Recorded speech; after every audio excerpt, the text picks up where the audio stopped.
Hi everyone, I want to talk today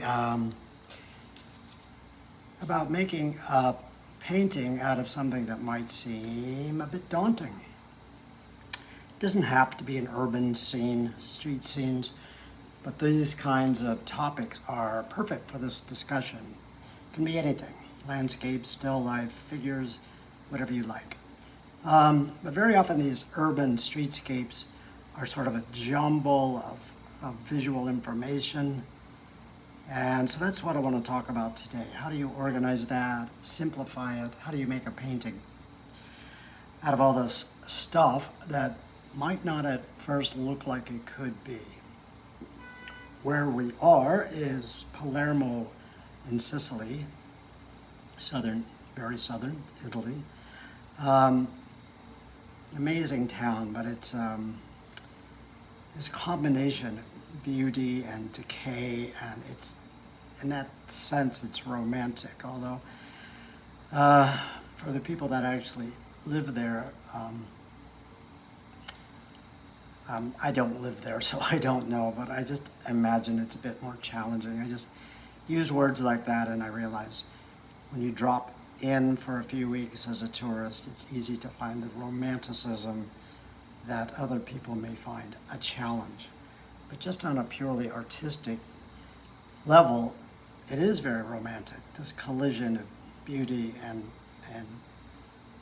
non-beauty, of all these contrasts that I like as an artist, the dark versus the light, the vertical versus the horizontal, the organized versus the chaotic, time, the past versus the present or the future. In any case, those are the kind of things I love to paint. This kind of almost anonymous or otherwise undistinguished, it's not a painting of a famous, iconic building or anything. It's a very typical back street, side street that you could find many places. Palermo is filled with them. So there are shops, awnings, obviously, windows, balconies, all kinds of jumble of things. I did a quick little sketch just to try to get me out of the photograph and into a potential painting. So I'm using a lot of the information from the reference photo, but as always, my philosophy is the reference photo is just a starting point, not the end goal. It's not a Bible. You shouldn't copy it. It's a good place to begin to tell yourself what it is you want to paint. So what I'm doing here is using a lot of the visual cues from the photo and redesigning a painting, using those, redesigning some others, adding some of my own. This was a photograph taken in the height of the sun. The sun's almost directly overhead, so it's ever so slightly coming from the upper right, but really it's almost directly down. Of course, as a painter, I can change that if I want, but I don't think I want to change it much. What I like is this potential path of light, these light-covered stalls, the brilliant sun gleaming off the pavement, connecting its way through the painting up to this light wall near the top. So that's sort of my general intent, a vertical composition that'll connect all these areas of light. So I'll introduce a bit more light in the lower part of the sky and in some of these distant, less focal buildings. Definitely play up the light in the pavement, the light in the top of the building, light here in the sky. And by this way, I'll create a path of light right through the center of the painting, connecting heaven and earth, sky and land, and creating a little bit of movement. Well, that's the intent. I'm going to redesign, as I said, some of the elements. I think I'll show a little bit more of the side of this building. That'll help it pop that light out. I'm sure I'll redesign a bit of this jumble over here. I'm going to reduce the amount of visual information we see on the left side of the painting to make the right side a bit more dominant. So this will be the somewhat darker, somewhat larger side. and this will be the somewhat lighter, less dominant side. Horizon through about a third of the way up. The dominant vertical axis here, roughly a third of the way in from the right side, which will help create a nice balanced reverse L-shaped composition. Another thing I want to do is redesign some of these awnings. Again, as a painter, I could leave them out altogether, but I think what I don't like are all these too many conflicting angles. It's not necessarily bad, but I think I want to not eat away so much of the sky, so I'm going to reduce some of the size and change the angles on some of them a bit. Fairly minor, but I think it'll make a big difference. And lastly, I want to add two figures walking here in the sun. I think that'll just add some scale and interest. This time of day, most people are home or indoors resting to open up shops and bring life back in the afternoon and evening.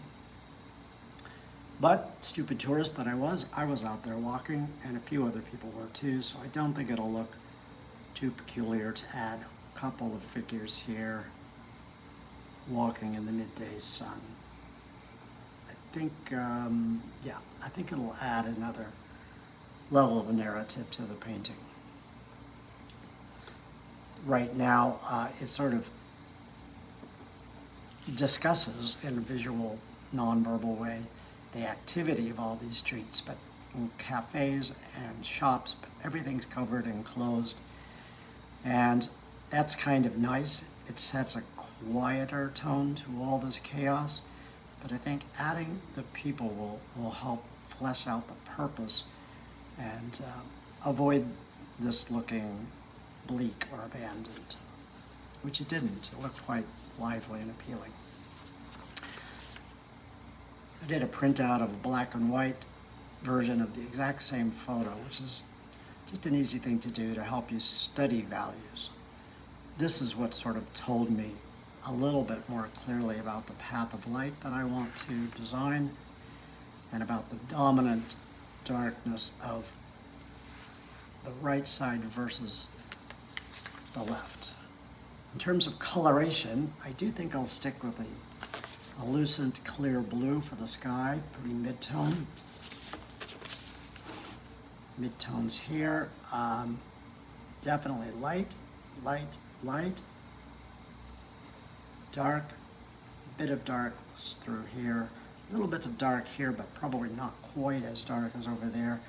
And then temperature-wise, blue, so cool, some cool shadows largely. I think this side will be dominantly cool tones modified with some warms, and this side will be dominantly warm modified with some cools. It's just a very sketchy value and color design plan that I always do beforehand. It just helps me paint a little more fluidly and with less stress. I started to draw this up, but I thought I would just finish it here on camera so you can see what I'm doing. There's the dominant, or the secondary actually, horizontal axis, which is on the horizon in this case, and the dominant vertical axis, the X and the Y, a third and a third. Nice, comfortable composition of shapes. One good thing about painting views like this that are not highly recognizable or iconic famous buildings or any such thing is it just becomes a lot easier as a painter for you to tell yourself it's okay to change things, move things, redesign things, etc. If you're painting the Pantheon or the Colosseum or the Eiffel Tower in Paris, yeah, it sometimes feels a little more of a challenge to change and redesign the things you're looking at. I love these covered vendor stalls. They just offer these, I think, pretty compelling opportunity to do some very loose, suggestive, impressionistic, almost abstract kind of painting without worrying too much about representation or figural accuracy.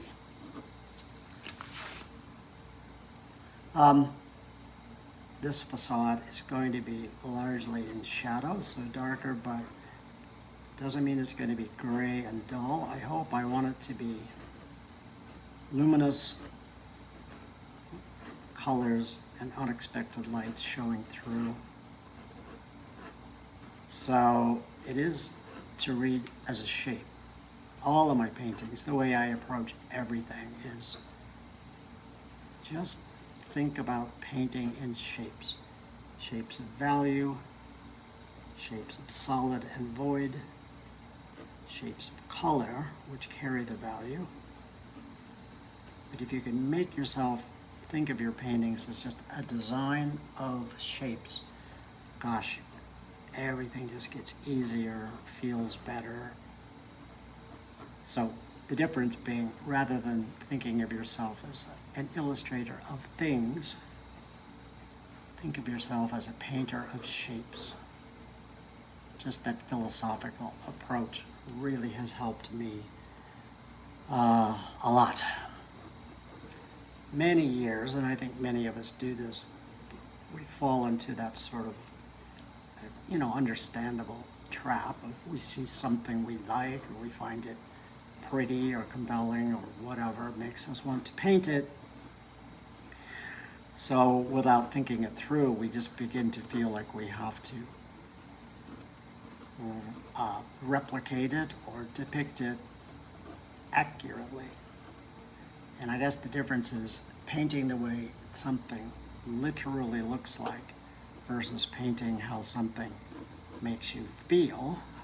Painting your experience of something is just a much better, more expressive way to paint than trying to just replicate the physical reality of all the bits about that person, place, or thing. It is a philosophical difference, but I think it's valid and an important one to at least consider. Sure, there are painters who believe the job of an artist is literally to try to mimic exactly what we see. I don't disparage them. I just think that's a valid way to paint and to think about it. But I just want to say that it is not the only way. My opinion is we have cameras for that sort of thing. Or rather, I guess it's just not my interest to try to do that. I try very hard to paint my interpretation of what it is I feel or think about or look at, rather than just an absolutely faithful rendition. I suppose in common terms we used to call that artistic license. Yeah, I suppose that works. So while I'm adding these details, it's not because they're really there so much as it just is an opportunity to add texture and interest and what I hope will be an appealing busyness to the scene, which I think is accurate to the scene itself. And yeah, sketching is not an exact one-point perspective. It's pretty close. I'm looking almost axially down this narrow alley. I'm throwing these facades of the building slightly into another perspective. Doesn't really matter. It's effectively a one-point perspective, which I tend to use a lot, and it's fine, but you can, like anything we tend to do, we can overdo it. It's not always the way to look at anything, no more so than as 2-point or 3-point. They're all just options. So I like this building, but really it's just a carrier, a vehicle really for the light that I want to generate inside the painting. So I don't feel any obligation to be terribly faithful about what it really looks like. I am being fairly accurate, but I'm not stressing it in any way.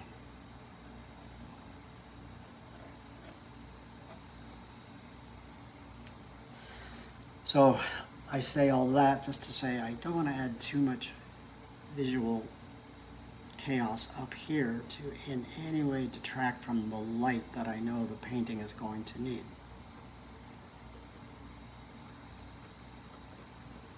We see a little bit of this facade around the corner to the left, very obliquely, so no need to draw much there. I'm just going to scruff it up with some graphic busyness.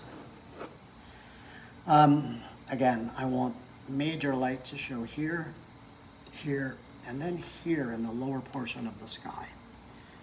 There are, as you can see in the reference, some distant buildings here which, yeah, I could leave out. I think I want to not leave them out. I'm going to include them, but I'm going to push them over a bit to show a bit more sky. They're not that critical to the overall composition, so I'll keep them fairly simple. Actually, very simple.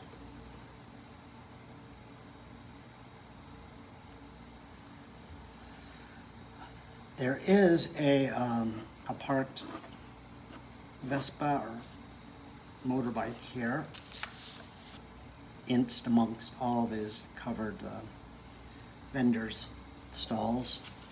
Again, I could leave it out, but I think I'm going to include some version of it because I just think it's another little opportunity to hint at some narrative and different unexpected shapes, textures, values, and color.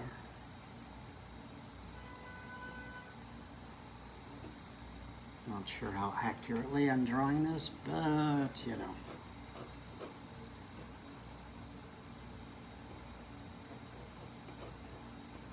Close enough, I hope.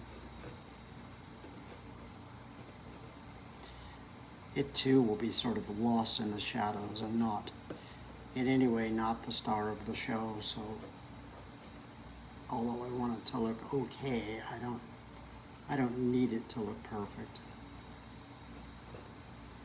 Honestly, it would look a little strange if it were.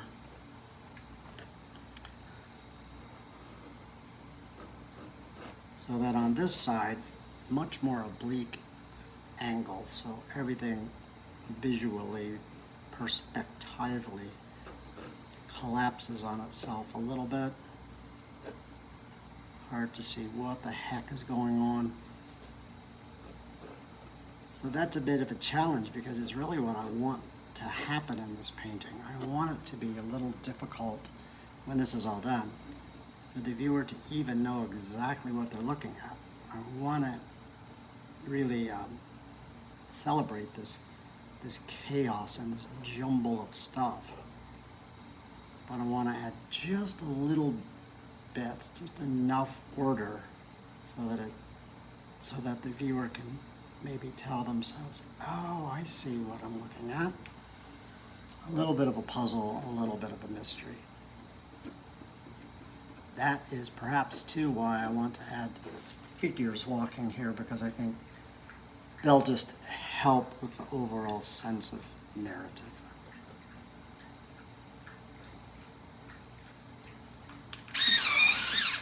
I'm sketching with a Palomino 602 by Blackwing. My favorite sketch pencils, they're medium soft.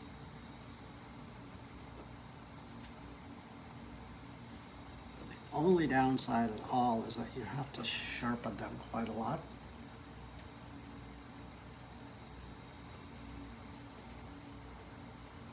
So when I'm on the road, I do bring them with me, but I have to sharpen them usually by hand, which is not that big of a deal, but given that, I sometimes bring this pencil, which is a Faber-Castell mechanical sketch pencil. You just twist this and the lead extends. You can change out the leads for whatever you want. These are beautiful. I have a whole collection of these. They're not that expensive. They used to be around 20-some dollars. I think they're more like $50 now. But they're beautifully made, last a lifetime. Do I need 4 or 5 or how many I have? No, of course I don't. But for whatever reason, I have quite a few in different materials.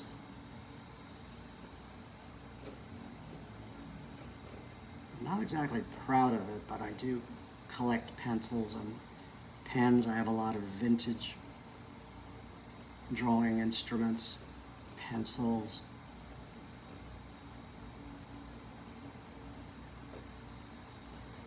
It's just a fact. I guess I'm confessing. It's one of my many weaknesses. I do use them though. I don't just collect them and throw them in a drawer. I use them. In fact, my favorite sketch pencil is a version of this that came out in the 1970s, I believe, so it's pretty old. And I'm always afraid I'm going to lose it. I do use it at home, but I don't travel with it, just because one day I will lose it. Yeah, well, that's what eBay is for, I guess.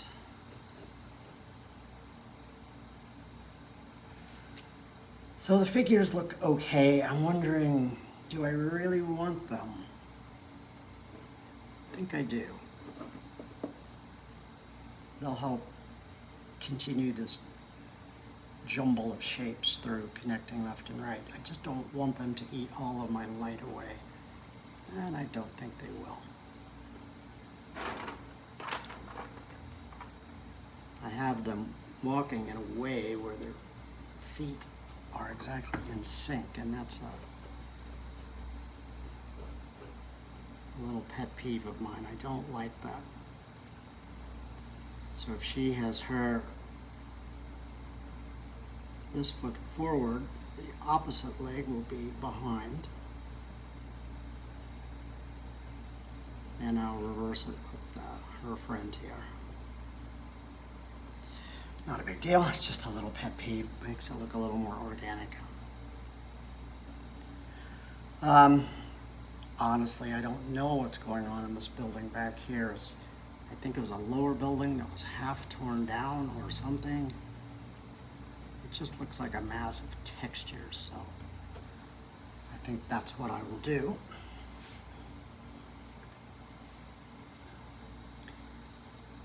And then all of that brings me over to the left side.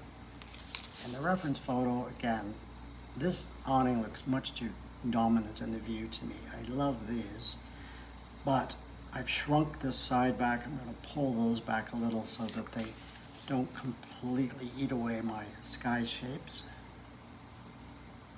There's going to be very little to no detail on this side of the painting. They'll just be shapes, colors, and values running together. At least that's my master plan.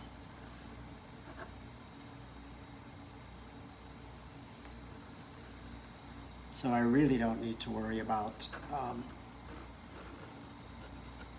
windows or whatever might show up here. Again, the angle's very acute. There would be doorways and all kinds of things, but we're not going to see them, and I don't think we should. This will be the center of focus, the highest level of contrast, color, and whatever harder edges the painting will have will largely be here, a little bit there, mostly here.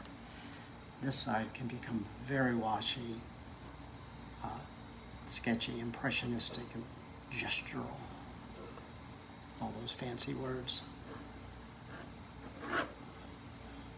Okay, I think overall balance-wise it's pretty good. This is visually slimmer than this. I wanted this to look a little chunkier, but a little less chunky than in the photo. So I think I've managed that.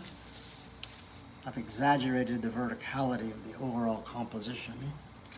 That was another decision I made in my sketch, to emphasize the verticality, to really play up this path of light through the painting, which wouldn't work as well if this were horizontal or a square. So, nice and vertical. I love to draw, and I can overdraw sometimes my base drawings before I paint, so I'm always policing myself to get myself to not do that. But I am wondering if this rooftop now needs a little something just to add to the overall chaos. Maybe not, but I think so. So I'll add some roof junk up there, antennae, wires, lines, vents, chimneys. That's good, that's fine. Okay, so now color. Watercolor. The light is so critical. I'm asked all the time, how do you paint light in your watercolor? And the answer is, you really don't, because the light's already painted for you on the blank sheet of paper. What we do is we paint the shades and the shadows that help the light gain its identity. So I'll begin painting from lighter tones to dark. The light is already there. So I'll begin with my lighter midtones and then work my way up to the darker darks.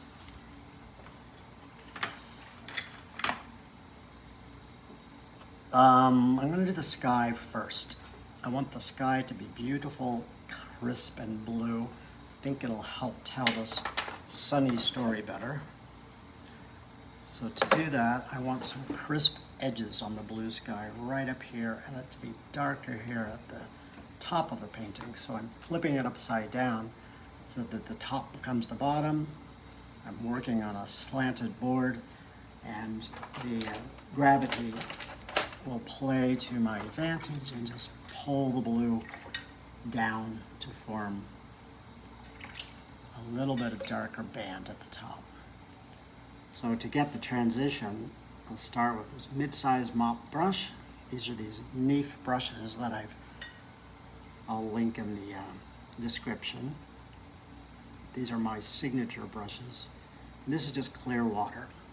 I begin with that so that when you start to add color, you'll get a nice, organic, gentle transition, no streaks. It's a very smallish amount of sky, so I can do it pretty quickly, and I don't really need to worry about it much. I could paint over bits of this. I don't really need to hold the edge that clearly, but it's easy enough to do it. But I do have to hold an edge here because I want this to remain one of the lightest things in the whole painting.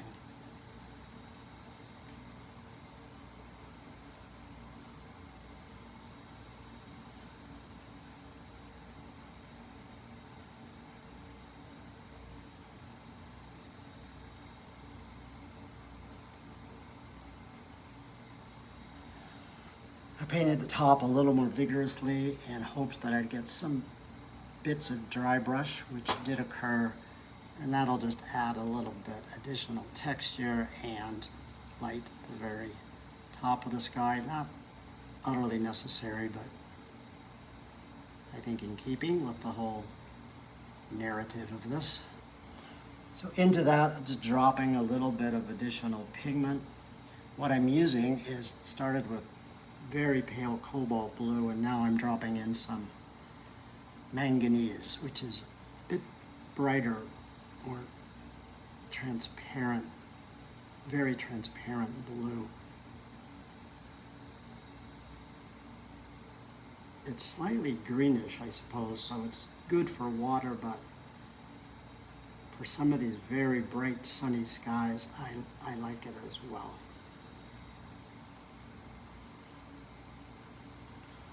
It's okay, the idea is there, but I really think more value is going to be needed around this to get that to pop out. watercolor always dries slightly lighter than you think. And always best, if possible, to nail your values the first time so you don't have to revisit and reglaze. Or it's not the end of the world if you do. I do it all the time, but I do try to get the values correct first time out of the box. This is some cobalt, a little less water in it, obviously, so it's a little more, not opaque, but more prominent.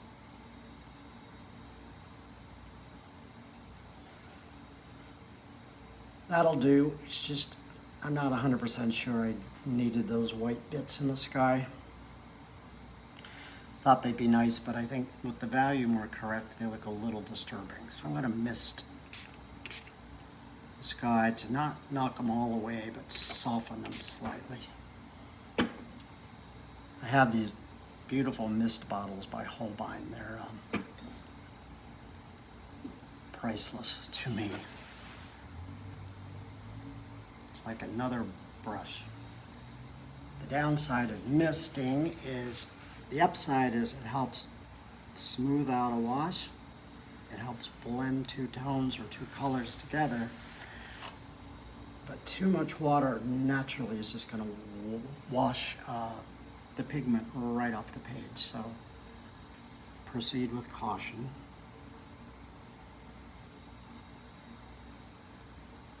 I'm going to go back in before this dries and really beef up this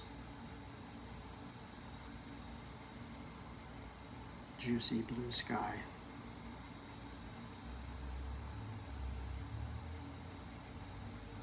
It's already beginning to set, so you can see when I drop the color in here, it doesn't bleed as much as it did just a few seconds ago. So a little additional water will help reintroduce some water and smooth out those transitions.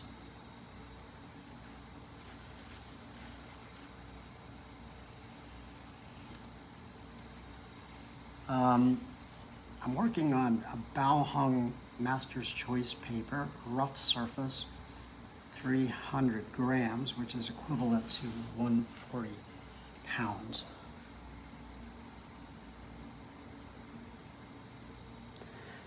Yeah, it's a beautiful, very bright surface to work on. Moderate amount of sizing, so it will hold an edge, but it doesn't like it when you glaze too much or try to scrub. So it's the kind of paper that I find very useful for a number of reasons, but quicker kind of sketch work.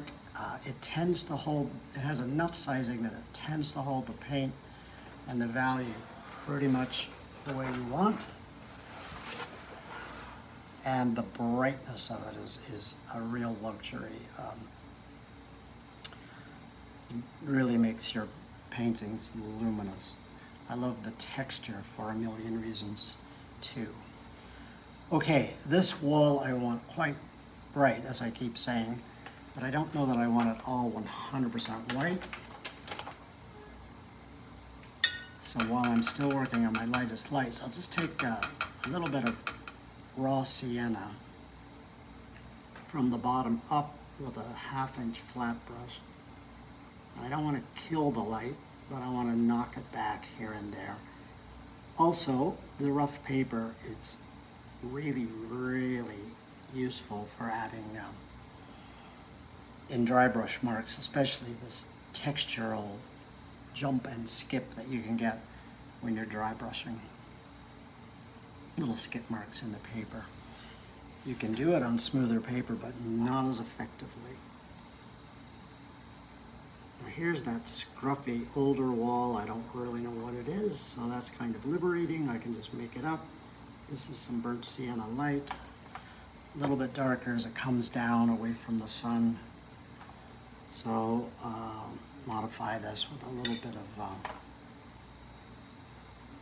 cobalt here and there too.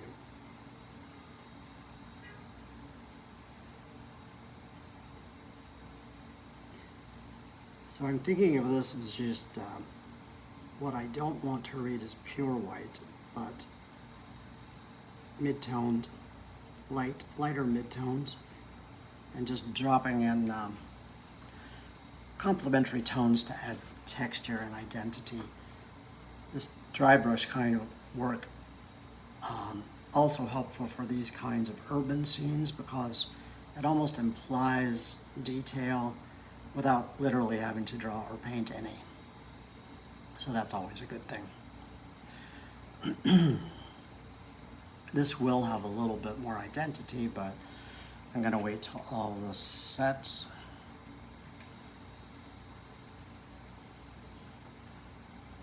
I think I want a fairly established edge over here, but it doesn't have to be 100%. So because this wall will not ultimately be quite as dark as that, I think I will paint this side. Also help to establish the value of this so that I know how much darker I want that to be.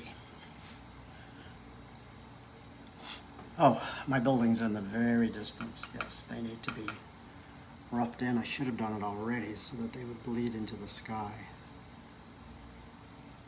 But they're pretty minuscule, not a big deal.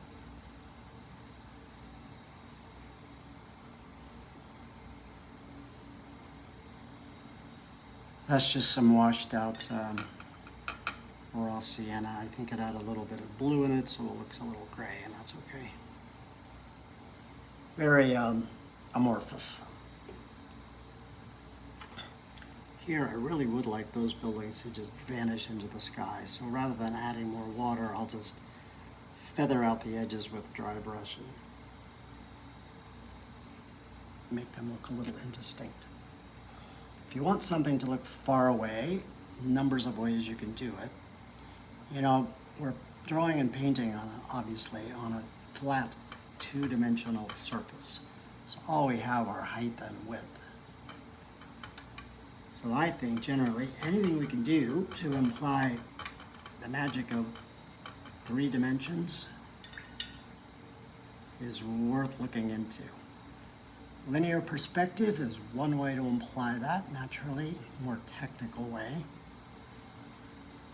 I love it, but it's not the only thing we have going for us. Also, we have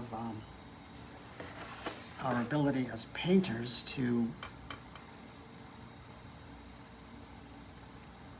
just a moment, I'm going to start this slightly darker warm edge.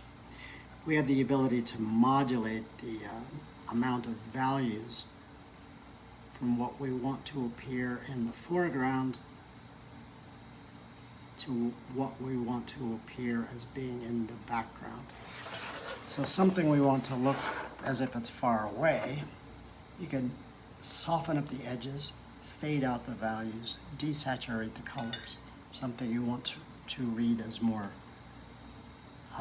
close to us, closer to the viewer, more color, more value, more edges.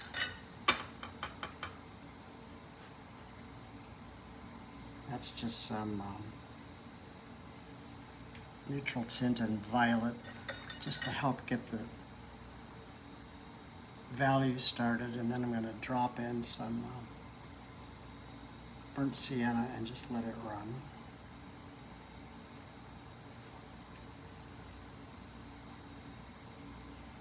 The very top of these buildings melted into the sky, and in principle that's just what I want, but I'm watching it to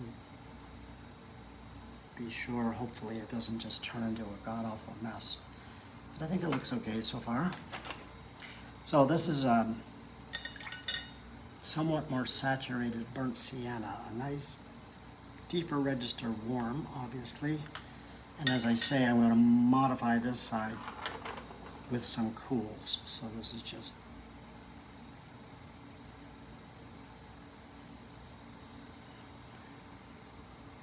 cobalt,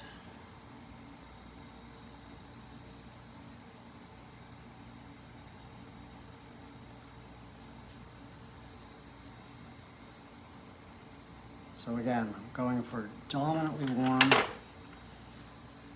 with cooler modifiers. Painting these wet into wet shapes is harrowing. Can be great. Okay, as this comes down, I want to pick out some of these awnings, not all of them, just here and there. Make something of a few of them. I want to try very hard to be less descriptive, I guess, less illustrative, more impressionistic than I might normally want to be. So again, some harder edges, so-called found edges, and some softer, so-called lost edges.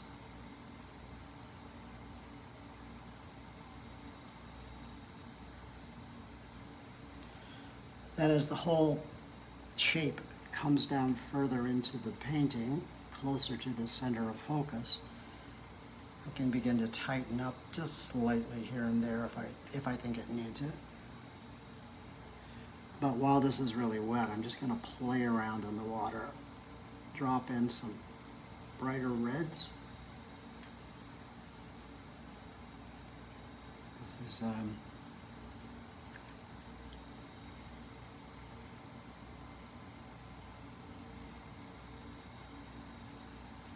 cad red light, but it's mixed in with the sienna, so that's okay. It still reads as a nice, darker, warm.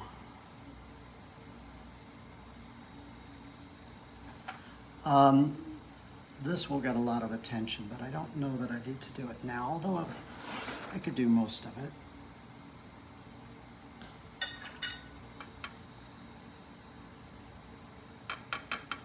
See if I can develop a plan for my Italian moped here.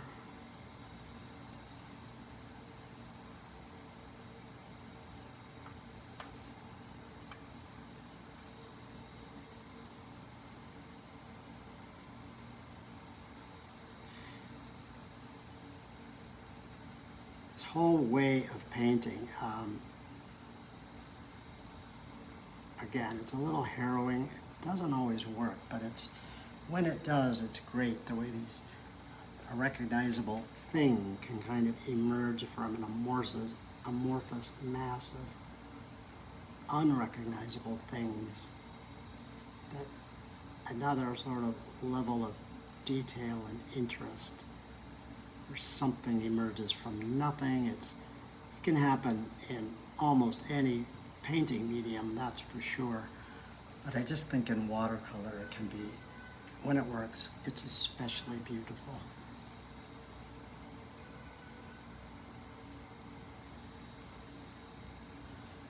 Most important thing here is the value, and generally it's okay. As it dries, I will probably go back in and add little bits of identity similar to what I'll plan to do there, but in a darker, scruffier way on this side.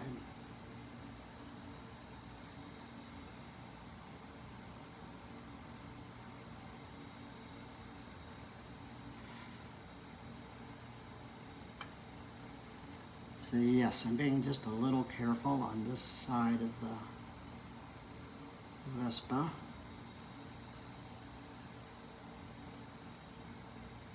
But still, I hope, fluid and loose enough. And hopefully that will all blend in with this fluid mass that I've got going on over here.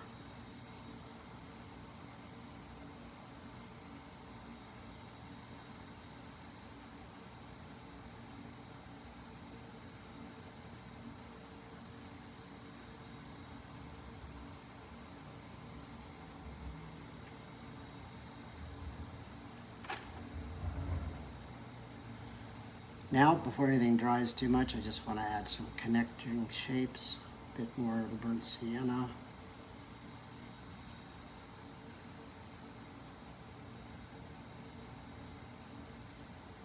I can lose some of that clarity and maintain some of the rest.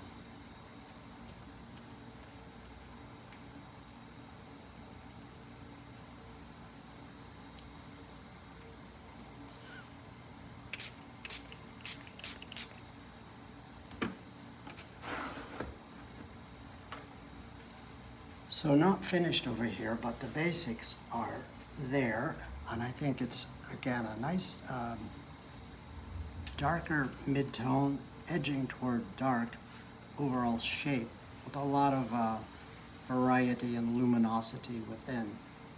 Dominant warms, and then modified with some cools here and there. There is, from the reference photo, I remember this kind of distinctive characteristic of shadowing from the sun being almost directly overhead. And again, I don't have to be slavish to that, and I won't be precisely, but I like the idea of it very much. And so, because it's just a fascinating pattern, I think, and it also will help me save this path of light that I'm protecting so carefully down through the painting.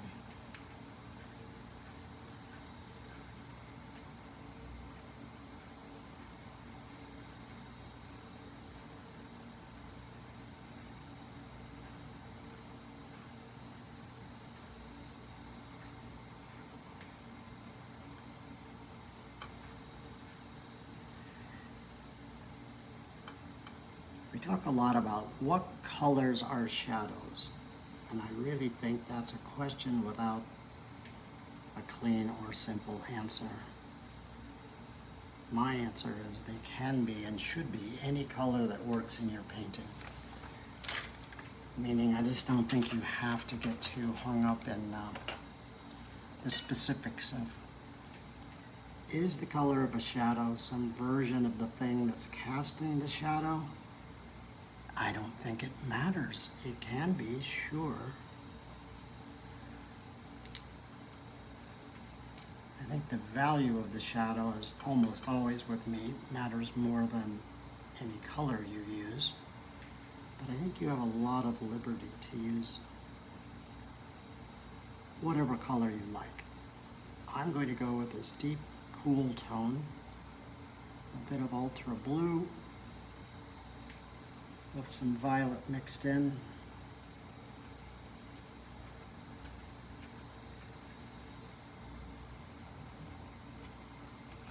Just for a relatively clean graphic shape to pop that sun out and to sing off some of these dark warms that I have. This will have dark warms too, although dominantly cool. So the shadows down here will probably be somewhat similar. They're not big shapes in the painting, so while I don't want to say it doesn't matter what I do with the shadows, it does, but it doesn't matter as much as it might in another kind of painting where I had giant shapes. These are fairly contained, small graphic shapes, and I think the darker value really matters more than the body color.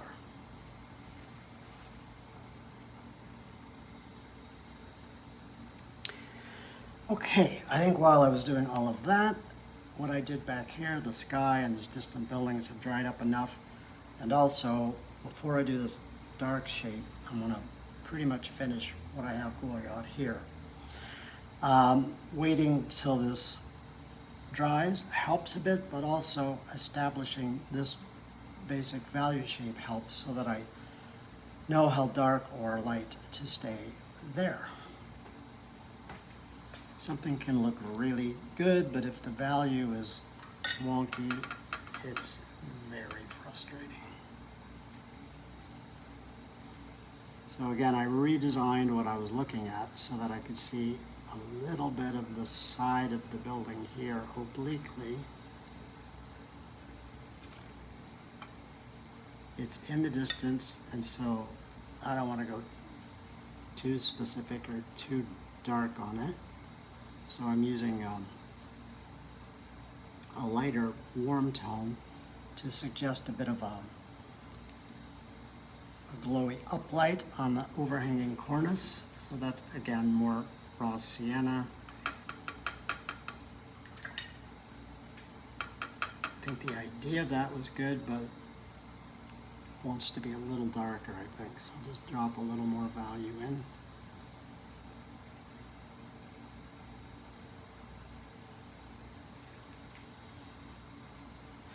Then as it comes down, I'll begin to add bits of violet here to subtly pop out the light that I'm trying to maintain in the sky.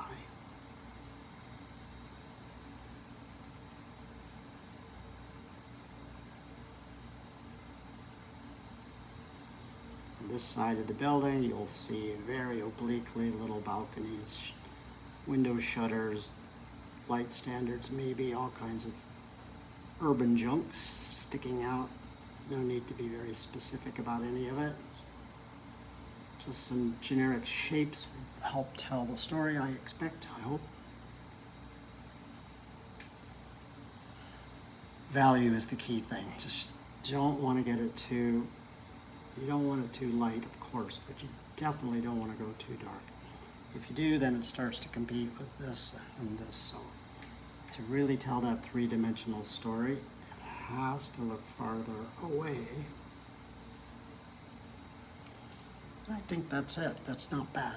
As it gets down here, I don't want to be too technical or specific, so I'll swap out to a 1/8 inch flat and just dry brush some texture and generic marks and shapes here and there. Oh, up here, there'd be a deep overhanging shadow that I want to tie into that before it dries. Connecting is critical.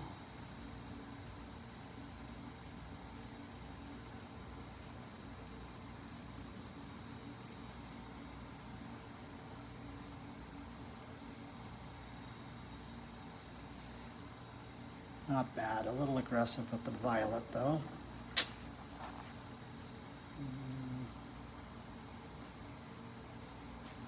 Yeah, I think I will tone that down a bit with some raw umber. I don't need to worry about holding an edge on this side. This is all going to be quite dark. Usually in watercolor, if you can keep one edge and not try to meet edges, it's very hard to do neatly. It always looks a little scabby and ill-considered. So as much as you can lap a darker tone over a lighter, generally that's the way to go.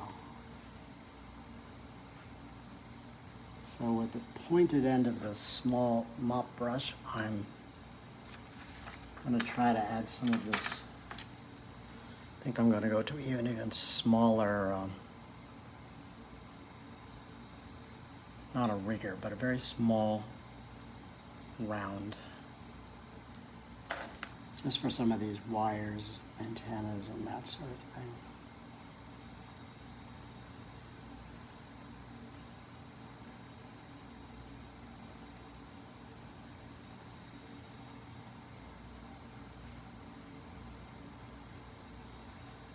When this painting's done, I think there's going to be a lot more of this kind of stuff. So if this looks a little alien right now, I think it won't when I'm all done.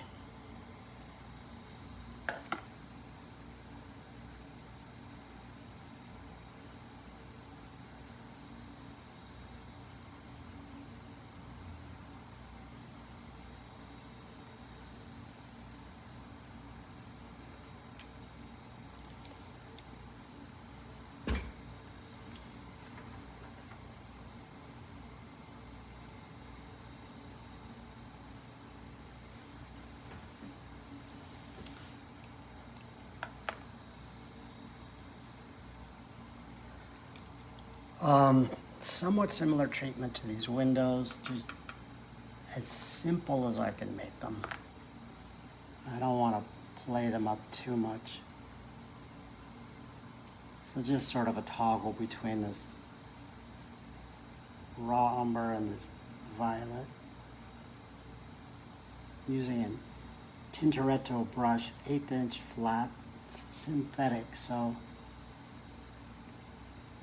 it's very favorable to these dry brush marks because it's small, it's synthetic, it tends to run out of water quicker than a natural hairbrush might, and so that's a good thing. It means that it's easier to achieve some of those dry brush marks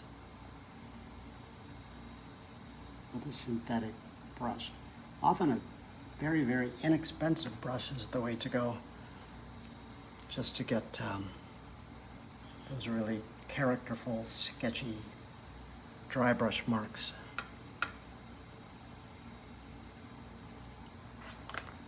So a little balcony sticking out, a little shadow under. Again, I just don't want to make a big deal out of it. I like the shape. A little afraid that's a bit dark, but I think it'll be okay. Things look darker against the lighter page beneath, and then once I add the very darks over here, I think it'll be all right.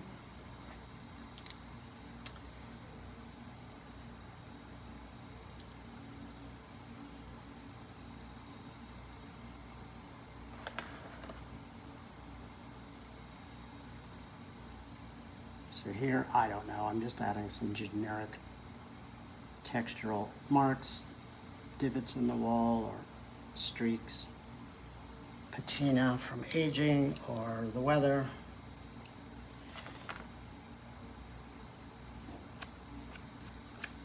A little of this is good. Too much would be bad. Give it too much attention.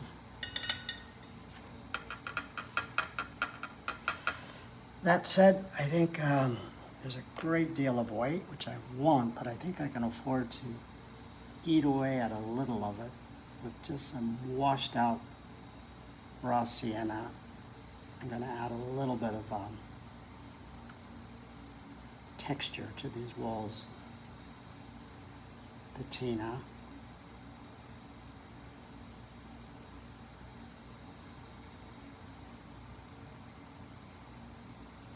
Not too much, don't want to overdo it because the light is key and I don't want to kill it, but I think I'm all right. Definitely don't want to over-articulate or detail the railing here, but I think just with the side of a flat here and there, I can add a few little character marks that'll get the idea across.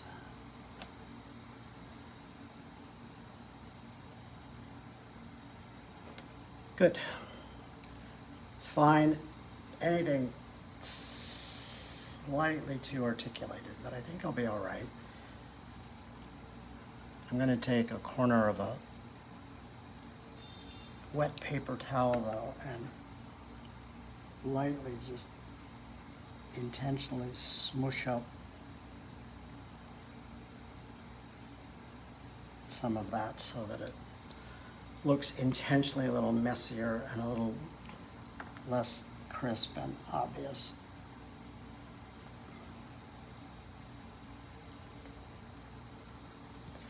Okay, while I'm doing all that, of course, other areas of the painting have a chance to dry a bit. This is still pretty wet. What this needs is very little, but what it does need is important. Maybe it's dry enough. I'd really like to do this side last, people at the very end. So this side is not done 100%, but hopefully it's done enough that if I needed to hold an edge here and there, it will do.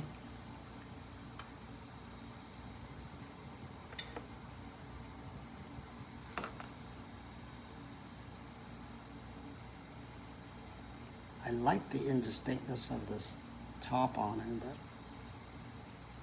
I don't like the value of it. It wants to be a bit darker, so I'm just going to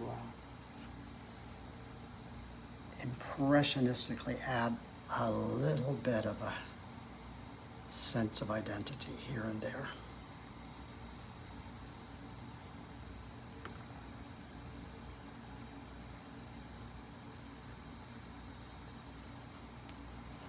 So in a sense, the edge of this whole shape that interrupts the the sky and the vista beyond, I think I can afford to go a little crisper and then fade it into the body of this shape. So I'll have a little contrast between clarity and obscurity.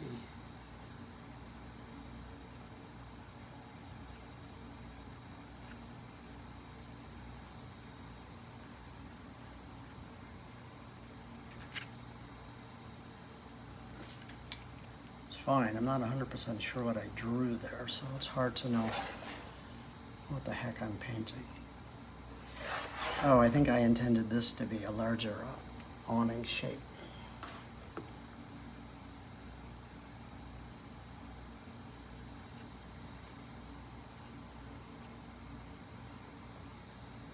So that's what's going on.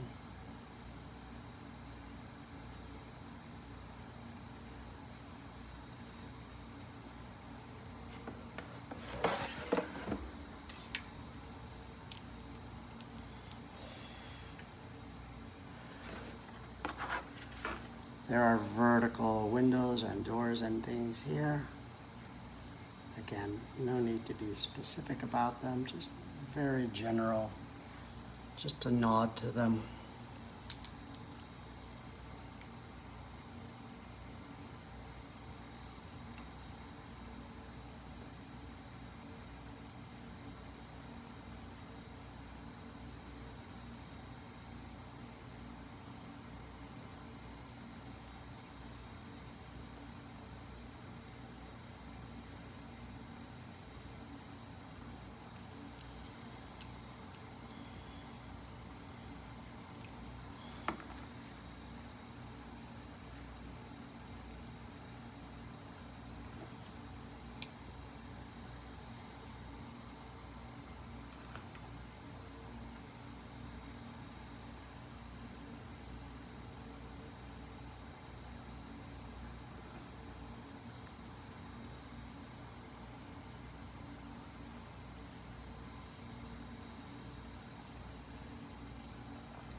So this is just an intuitive painting. I'm really not painting things, I'm just painting shapes. And generally all right. This looks a little stripey and too specific, so.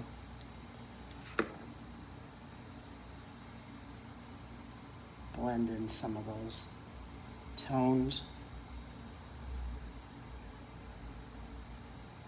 Try to keep whatever edges or clarity mostly over this side and have it much runnier on this side. So I like what's happening, but I don't like the edges too much, so the mist bottle steps up. A little additional gravity just by tilting the board up. And just let it all run off.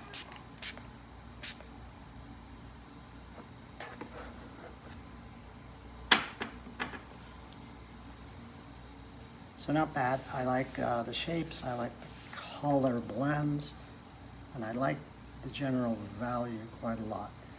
Will I go back in and add any additional identity? Possibly so, but I don't need to yet. Now I think most of the values and identity of the painting is set, so I can turn my attention to this.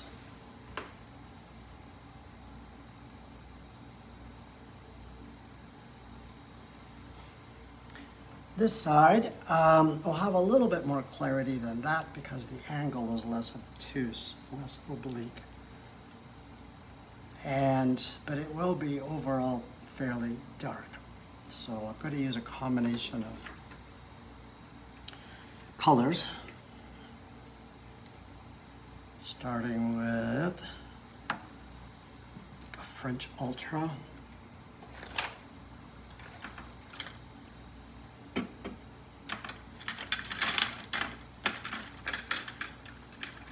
I'm looking for a fairly large flat brush. These Escoda flats are phenomenal.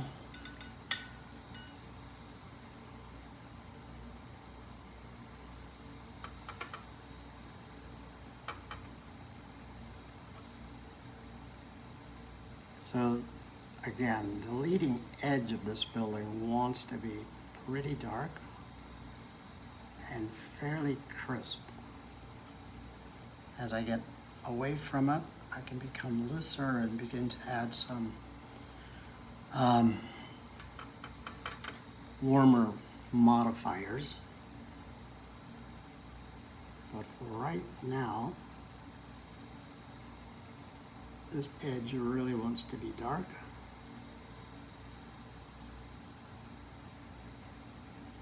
And again, have a fairly crisp line against nearer the center of the painting.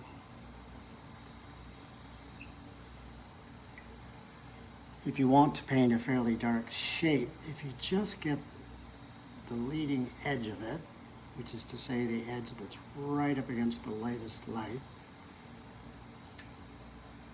set fairly dark, within that shape, you can introduce a lot of complementary or similar colors and a lot of luminosity. But again, the leading edge of that shape, the value has to be pretty right.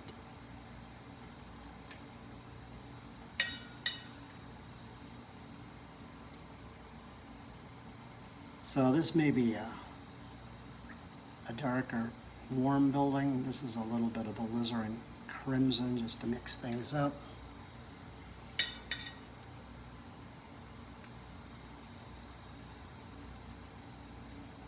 I added little bits of Van Dyke brown into the dark blue mix there.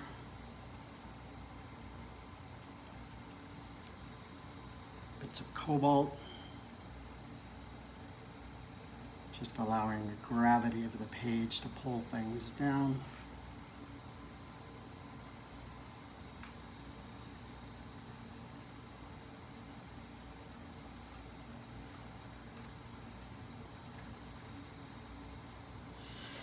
So you can see, I think I'm trying to go for this one color just bleeding organically into another, just to create this kind of hopefully attractive but intentional chaotic blends of color to imply the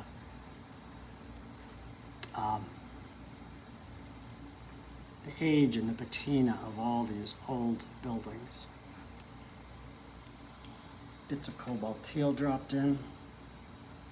I want this awning to be dark, but bright red, I believe. I think in the reference photo it's not, it's blue or something.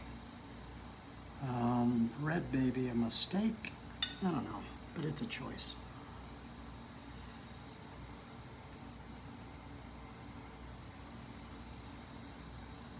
So this is Daniel Smith Mayan Orange. Of course, it's going to run into this darker, slightly more neutral shape, which will modify the color a bit. The edge wants to be crisp, but of course back in here, not so much.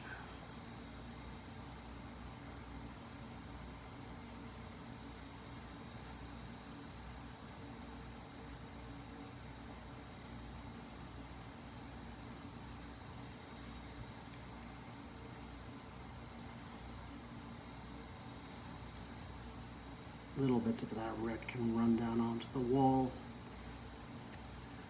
you know, perhaps as if it's transmitting some light through.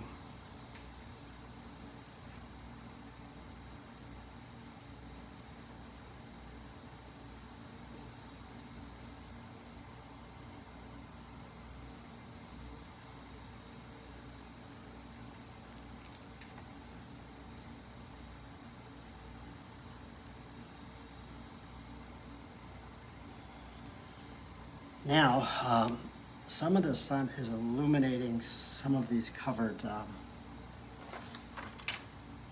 stalls, these vendor stalls. So here I want what I hope will be a very interesting pattern of darks, lights, all in a pretty loose, organic, gestural way of expression.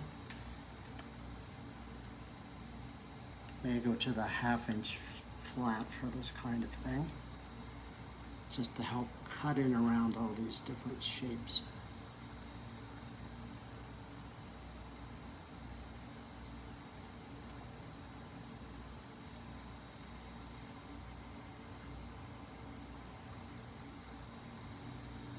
There's some more deep saturated ultramarine.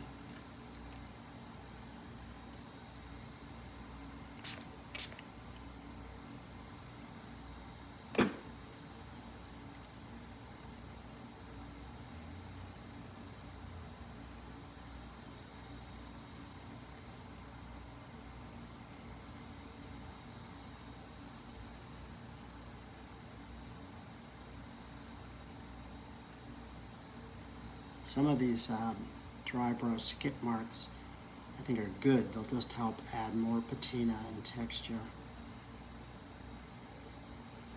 Where I think it helps, but wasn't really planned, but since it happened, I think it's good. Just let it be. This is some very saturated Van Dyke brown, which I'm going to be using more of later in a dry brush way to help add a little bit of identity to these pop-out balconies, etc.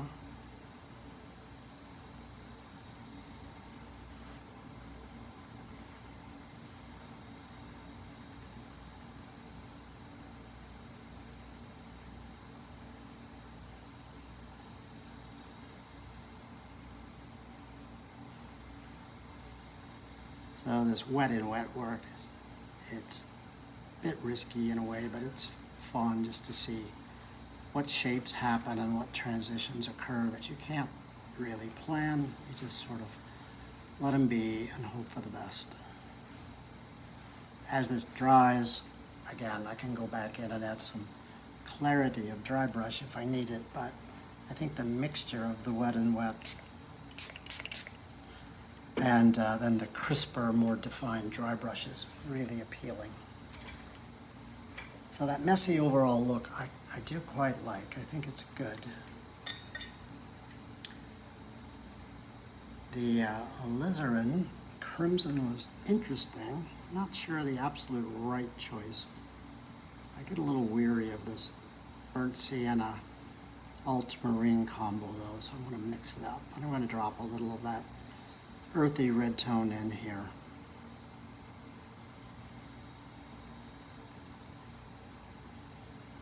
Just for some variety, and you know, why not?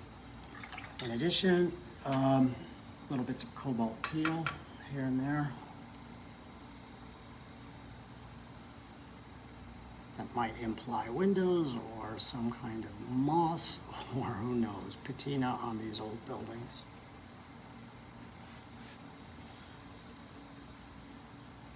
Okay, this very wet little mess I've got here, I want to coalesce into this really, hopefully compelling abstract shape of darks just under the balcony. It's a little bit of a cue I got from the reference photos. Just here were some of the consistently darker collection of shapes.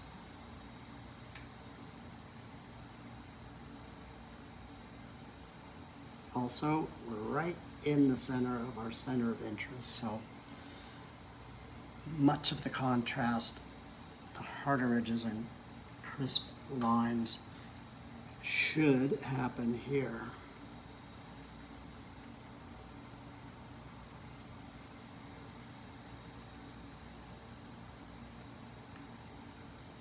So what is all this? I don't really know. It's just piled up boxes, crates, tables, chairs covered with awnings, throw cloths here and there. All going for sort of a really interesting shape collection here.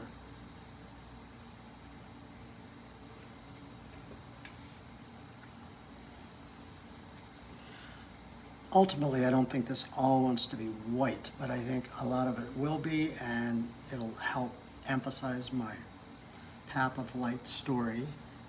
But again, it's easier to save the lights for as long as you can. You can always lose them. But once they're gone, you cannot regain them very easily. So here around the figures, I'm going to be a little bit careful just because this is the one area of the painting that,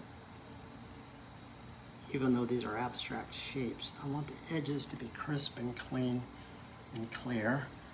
And now I'm going to swap out to a tone that's more reminiscent of what I did over here for these shadow shapes. So some violet and blue. And I'll just let it run up into those deep browns, run together organically. But again, I'm trying to be relatively graphic to help match this sort of mojo I had going on the left side.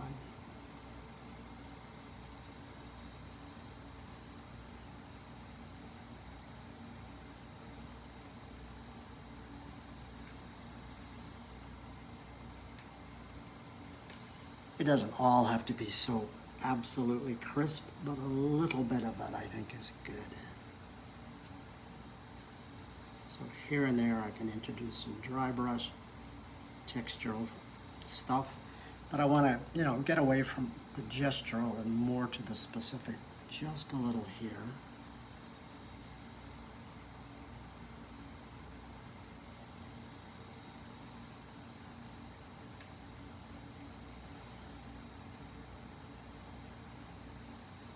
Again, these are just cloths or tarps thrown over some tables. Here at the very edge, I don't want all of those bright whites showing, so I'll knock them back a little bit.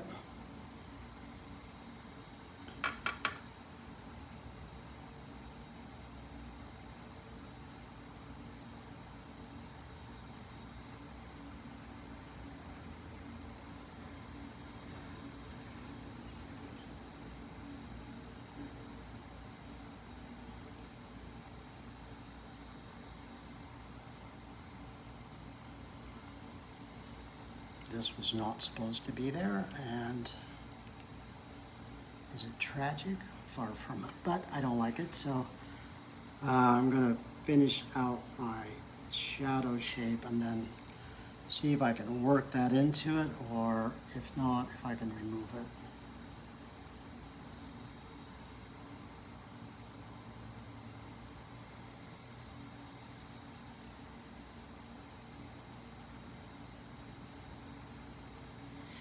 Yeah, this was just a spot that, I don't know, I stuck my hand or flicked the brush there or something. I don't know how that happened. Not a big deal. So I think what I'll do is just join it up to the shadow.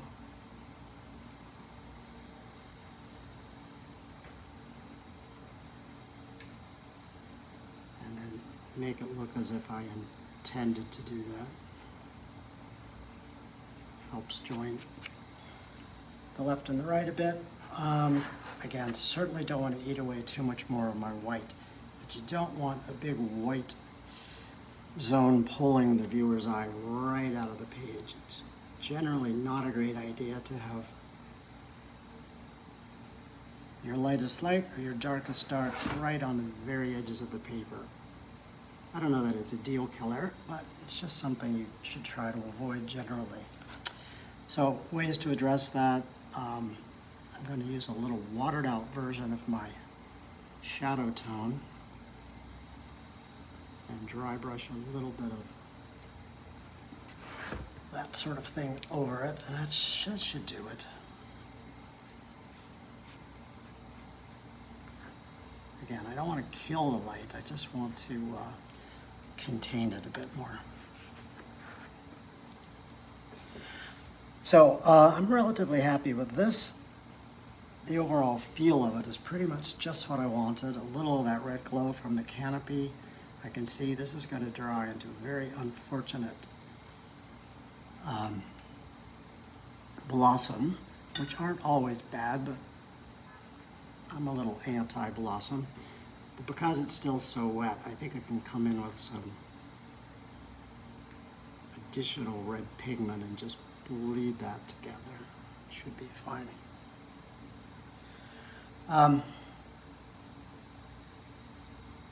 The figures, the sun is coming pretty straight down, but they would have shadows, not long cast shadows, but more contained shadows just under them, you know, much like everything else here. So I don't usually paint in the shadows of figures first, but I want to in this case because I want to join them up to what I did here. Just to try to get as much connection as I can.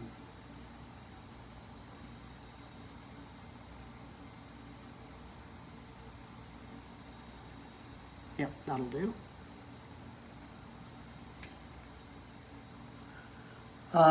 The figures are probably the only thing in the painting where I'm going to be a bit more specific than anything else for the most part. Again, I like to do this in my work if I can, just have maybe one area that's slightly tighter or more defined, juxtaposed to areas that are not. If you do that with intention, it can look really compelling. If it doesn't work, the figures look as if they've sort of wandered in from another painting. So again, you have to do it with intention and then bleed those tighter areas into the looser areas purposefully. And if it's done well, it looks great. If it's not, well, you know, life goes on. All that said, I am being a little careful with these people. I want them to have fairly good edges, but I don't want them to look overly tight and rendered. So I'm going to use, within their shapes, some color, but I'm going to let it bleed into the darker edge tones so that overall they still look relatively sketch-based, because this painting is sketch-based. So the bottoms of the figures perhaps will be a little looser, the tops a little bit more defined, and that should be enough to get where I'm going. This is just some neutral tint I'm dropping in to darken the very top edges.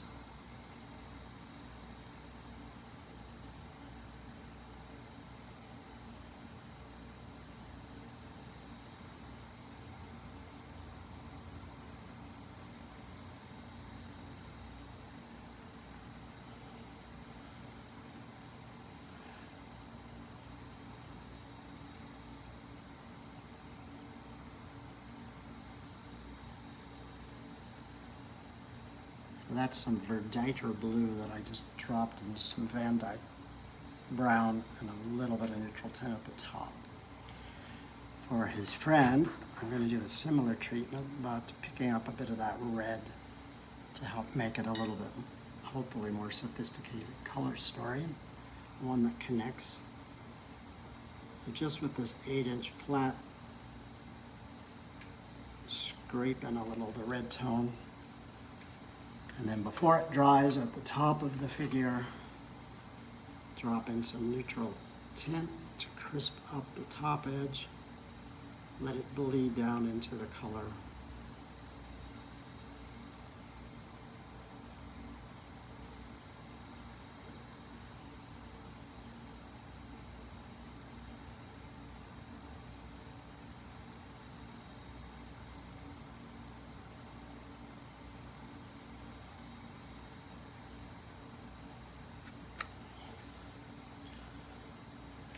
Not too bad. She looks a little shapeless.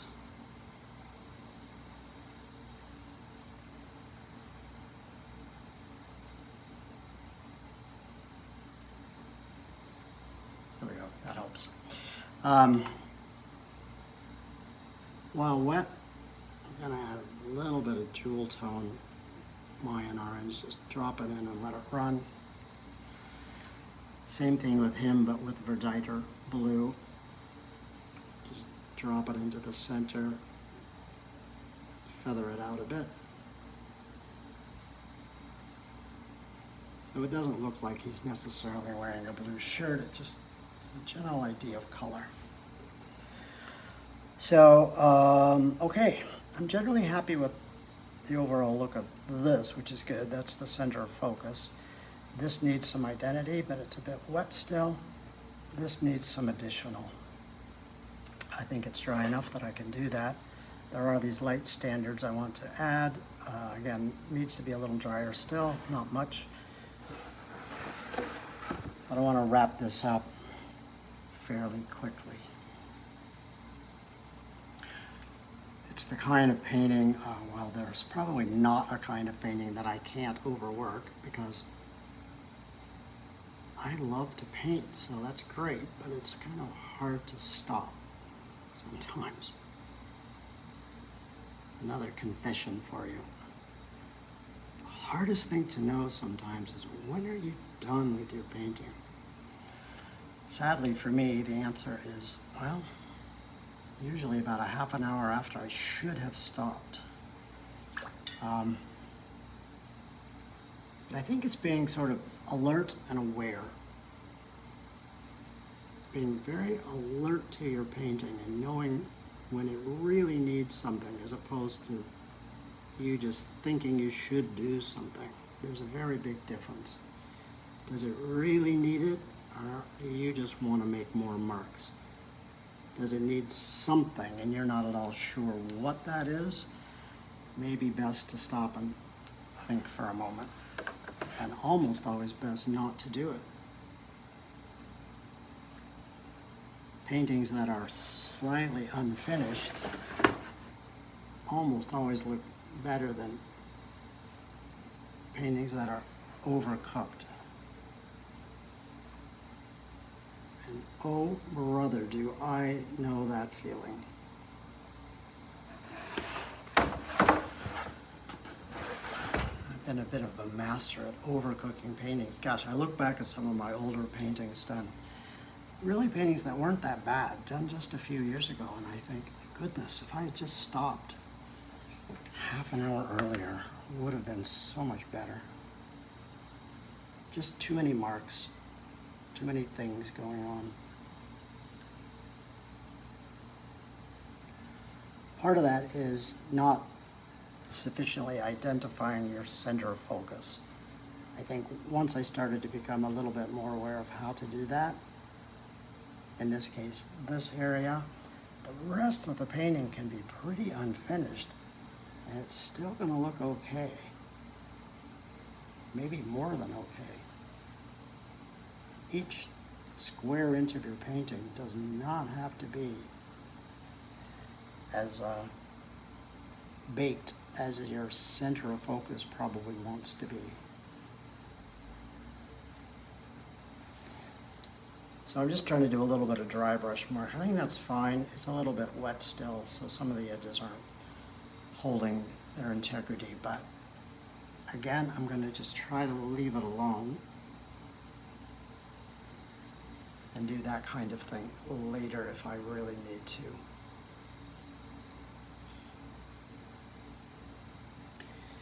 Yeah, these shapes are bothering me, but I really should take my own advice and just leave it alone. I'll come back. Probably what I'll do is do another glaze over this whole side just to connect some of those shapes.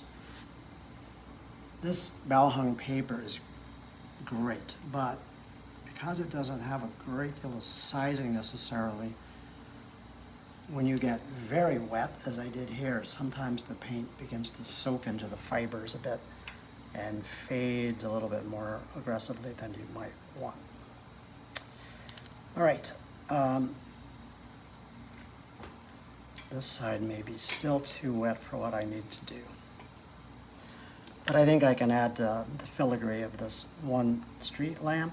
If it becomes darker and crisper, much like what I did here, That'll help this whole facade feel forward of everything behind it, which is good.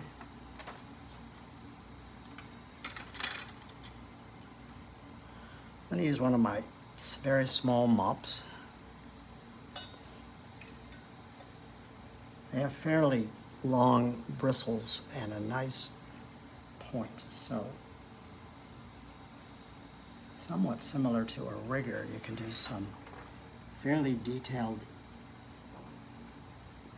painting if you need to, but the body of the brush will still hold a good deal of water. I'm going to swap out for the tiny round brush again.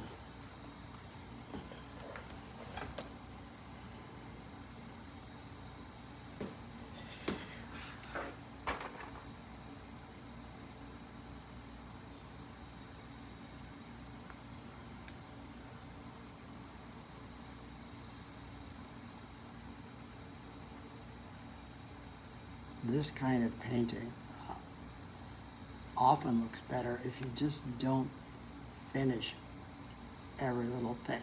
You leave a few things out. You let the viewer's eye kind of fill in the blanks.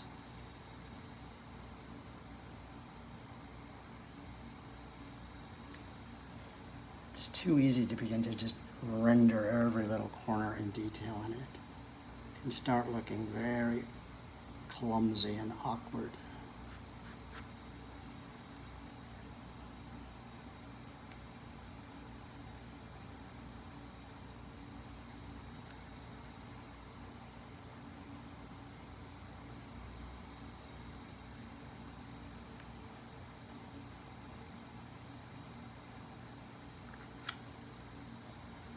But not bad. You can see a little tiny bit of detail is not a bad thing. I just definitely don't want to go much farther with that kind of gesture on this painting. I'm really going for an overall loose and impressionistic feel. So the introduction of any of this kind of finished work is, again, not wrong, but a very little bit of it goes a long way.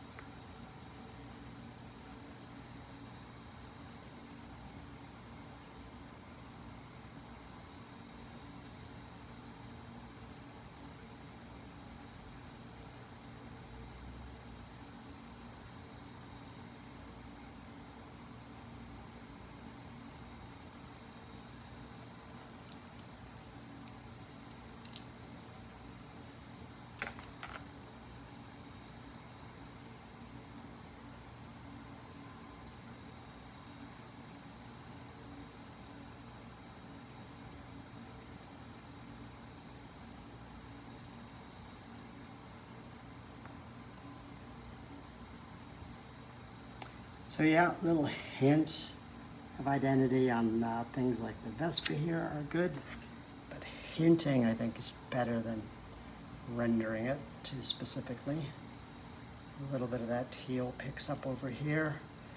I could see a little bit more added to some of these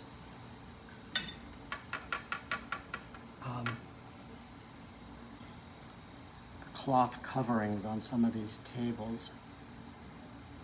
And again, I'm not trying to be specific to what's there. I don't really have a clue. I'm not looking.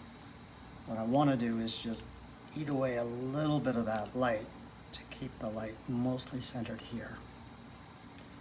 Generally, my light story is working from here to here to here. A little bit of jewel tone I've decided to keep on the Vespa. I think helps, maybe a bit more than needed, but generally I think that's good too.